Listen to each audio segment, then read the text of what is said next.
Let's get back to the trending topics. Donald Trump took a short break from the campaign trail just 13 days before the general election to attend the ribbon cutting for the new Trump International Hotel in Washington, D.C. earlier today. Here is what he said at that event. A project like this demonstrates what is possible when a team works together for a totally common purpose. It also shows how to work with our government and to get things done.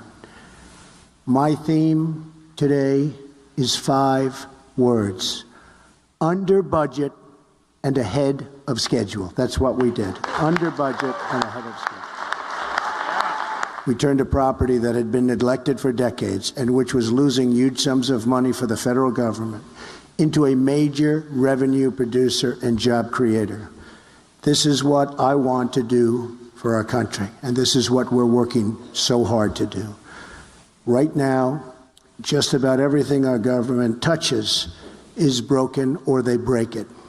It's always over budget, behind schedule, and simply nothing works. Some of the smartest political minds out there say that was a bad move. Others say it was exactly what the American people want to hear. The man who had the pulse of the American people is on my show right now. My next guest, radio talk show host Michael Hart. Michael, welcome back to the show. Good to have you. Thank you for having me, Dr. Gina.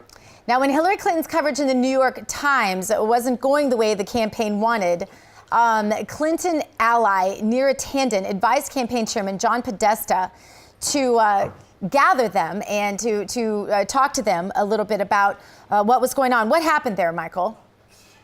Well, you know, it's interesting because there's so many things going on within the Podesta emails. We don't have a real clear indication of exactly what was trying to be attempted here, Gina. The reality of it is that, in my opinion, I think the poll numbers are quite skewed. I think that the Clinton camp realizes that they are in trouble. They're trying to marshal all the possible resources that they can. And the simple fact of the matter is, I think that, we're not getting a real clear picture. We won't probably till the 8th. All right, and this was particularly the Browns and women comment where they were referring, I guess, to black people and women as rather utilizable groups, not particularly, just not particularly humanizing, I wouldn't say. What did you think about that? Well, it's interesting because about a month or so ago, I had Dr. Carol Swain on my radio program. And she pointed to the very fact that that's been a long-time strategy of the Democratic Party.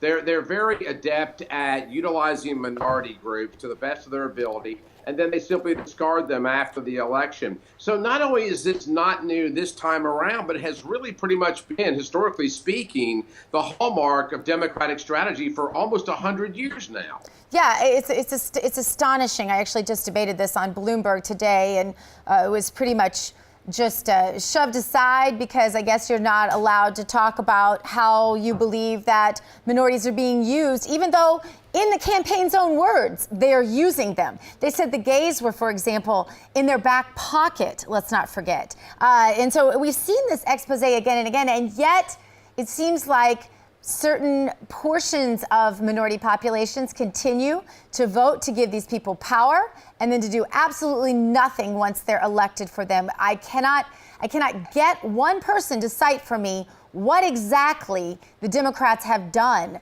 for all these years that they've had their votes almost conclusively. You know what's interesting is I broached that very question 3 or 4 times the last couple of weeks on my program, and I've challenged people to challenge me to call up and give us an example of exactly what you're speaking to. Because, the Democratic machinery has been extremely articulate in presenting their case without the basis of evidence. Mm-hmm. And, people that do what I do and what you do, we're considered the alt-right media. And our message is simply not permeating through to these very people. But what's interesting is that I've noted that when that message does finally crack through, people are in fact responsive to it. But for whatever the reason, most people develop belief systems, whether generational or otherwise, and then they seek out media to support that belief. And I think that's what's happening this time around. The Democrats, historically speaking, have never supported the African-American plight. It's astonishing to me that they continue to vote along those lines, but I think it's just a matter of fear of change for them. All right, Mr. Trump, went to the ribbon cutting today for his new hotel in Washington, D.C. It is amazing. I've seen lots of pictures. People have texted me that are there today. The hotel came in on time, under budget. He says that's what he'll do with America. That's what he'll do with inner cities. But he's received some criticism. Some say, well, the steel he used was imported from a foreign country, and some of the furniture that adorns the amazing hotel is from foreign countries. How should Mr. Trump answer those questions? Shall we talk tariffs? The simple fact of the matter is that, as far as U.S. Steel is concerned, and that's exactly what he speaks to all the time, is the trade agreements. He's going to get his steel wherever he can get it.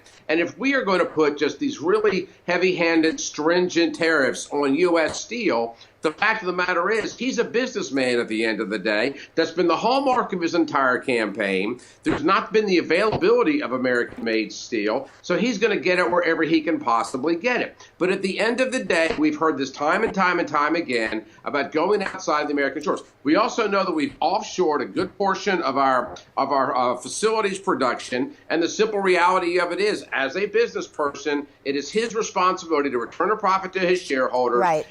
Do so by the matter of finding the best possible price. Yeah, I think that's what it comes down to. It's about accountability. When he's accountable to his shareholders and his investors and all of that, then he better be getting the best deal, right? When he's accountable to the American people, he better be getting the best deal for the American people. I think he's made that case. But unfortunately, I think, Michael, basic Econ 101 doesn't really apply in our schools anymore, and therefore the average American doesn't understand the most basic fundamental economic concepts. Oh, that's a long string, Gina. They don't understand the basics of a lot of different things. And what's interesting about the video that you just showed was how, from my perspective, how comfortable he seemed to be in that venue. It does seem comfortable. Would be nice if it were our country. Thank you for being with us, Michael. We're out of time.